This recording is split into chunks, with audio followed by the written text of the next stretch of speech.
ಪಶ್ಚಿಮ ಪದವೀಧರರ ಕ್ಷೇತ್ರದ ಚುನಾವಣೆಗೆ ಸ್ಪರ್ಧಿಸಲು ಟಿಕೆಟ್ ನೀಡದ ಕಾರಣ ಬೇಸರದ ಇಂಗಿತ ವ್ಯಕ್ತಪಡಿಸಿ ಬಿಜೆಪಿ ರಾಜ್ಯ ಶಿಸ್ತು ಸಮಿತಿಯ ಅಧ್ಯಕ್ಷ ಸ್ಥಾನಕ್ಕೆ ರಾಜೀನಾಮೆ ನೀಡಿದ್ದೇನೆ ಎಂದು ಲಿಂಗರಾಜ್ ಪಾಟೀಲ್ ರವರು ಹೇಳಿದರು.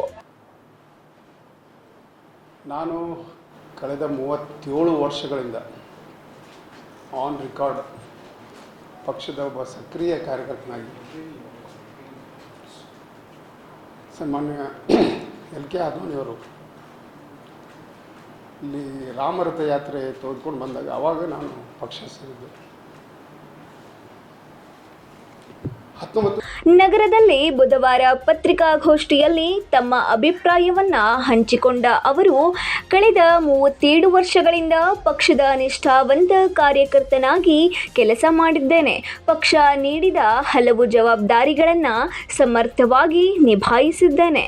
ಈಗ ಟಿಕೆಟ್ ನೀಡದ ಕಾರಣ ನೋವಾಗಿದೆ ಎಂದು ಭಾವುಕರಾದರು. ಅನಂತಕುಮಾರ್ ರೈಲ್ವೆ ಸ್ಟೇಷನ್ ರಿಸೀವ್ ಮಾಡಬೇಕು, ರಾತ್ರಿ ಮತ್ತು ಅವ್ರು ಬಿಡಬೇಕು.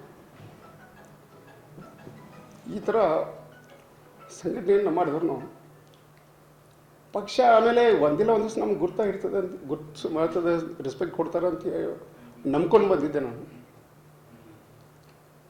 ತದನಂತರವೂ ಕೂಡ ಭಾಳಷ್ಟು ಅವಕಾಶಗಳು ಬಂದರು ನನಗೆ. ಅಂದರೆ ಪ್ರತಿ ಕೋರ್ ಕಮಿಟಿಯಲ್ಲಾಗಲಿ ಅಥವಾ ಇಲ್ಲಿ ನಮ್ಮ ನಾಯಕರಿಗೆ ಕೇಳಿದಾಗ, ಅಂದರೆ ಪಕ್ಷದ ಕಾರ್ಯಕರ್ತರು ವೆಲ್ ವಿಷರ್ಸು ಮಾಧ್ಯಮದಲ್ಲಿ ಇರ್ಬೋದು ಮತ್ತು ಬೇರೆ ಪಕ್ಷದವ್ರು ಕೂಡ ಏನಪ್ಪ ಇನ್ನೂ ಎಷ್ಟು ದಿವಸ ಹಿಂಗೆ ದುಡಿತೀಯಾ, ಏನಾದರೂ ಕೇಳು, ಏನಾದರೂ ಪಶ್ಚಿಮ ಪದವೀಧರರ ಕ್ಷೇತ್ರದ ಚುನಾವಣೆಗೆ SV ಸಂಕನೂರು ಅವರಿಗೆ ಟಿಕೆಟ್ ನೀಡಲಾಗಿದೆ.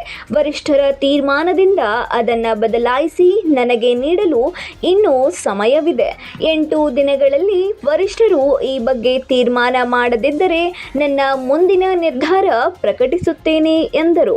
ನಿಷ್ಠಾವಂತ ಕಾರ್ಯಕರ್ತರಿಗೆ ಬಿಜೆಪಿಯಲ್ಲಿ ಬೆಲೆ ಇಲ್ಲ. ಹುಬ್ಬಳ್ಳಿ ಧಾರವಾಡದಲ್ಲಿ ಪರ್ಯಾಯವಾಗಿ ರಾಜಕೀಯ ಶಕ್ತಿ ಬೆಳೆಯಬಾರದು ಎಂದು ನನಗೆ ಟಿಕೆಟ್ ತಪ್ಪಿಸಿರುವ ಸಾಧ್ಯತೆ ಇದೆ. ನನ್ನ ವಿರುದ್ಧ ಪಿತೂರಿ ಮಾಡಿದ್ದಾರೆ ಎಂದು ಹೇಳಿದರು. 9 ಲೈವ್ ನ್ಯೂಸ್, ಹುಬ್ಬಳ್ಳಿ.